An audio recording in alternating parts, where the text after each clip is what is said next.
దేవుని వాక్యంలో ప్రార్థన సహవాసంలో మనం ఎప్పుడైతే వెలిగించబడి ఆ వెలుగైన దేవుని యొక్క మార్గంలో నడుస్తామో దేవుడు మనకు గొప్ప ఆశీర్వాదాలు దేవుని ఇస్తాడు.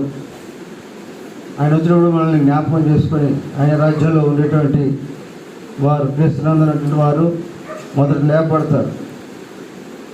ఆ మీద సజీవులను నిలిచిన మనం కూడా లేపబడతాం. కనుక ప్రభుత్వం కూడా మనం ఎల్లప్పుడూ ఉండే భాగ్యాన్ని ఆయన నీకు నాకు అనుగ్రహించిపోతున్నాడు. కాబట్టి ఆ వెలుగైన దేవుడిని జీవితకాలం అంతా కూడా నువ్వు ఆయనతో కలిసి సహవాసంలో మీరు అపోస్తల పోదేందును సహవాసం అందులో రొట్టె ముచ్చటందును ప్రార్థన చేయడం ఎడతెగక ఉన్నట్టు ఎడతెగక మనం సహవాసంలో నిలిచినట్లయితే దేవుడు ఆయన ఇచ్చినప్పుడు మనల్ని జ్ఞాపకం చేసుకుంటాడు.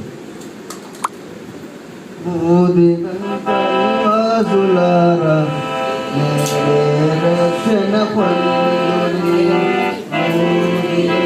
కలివాసులారా నేడే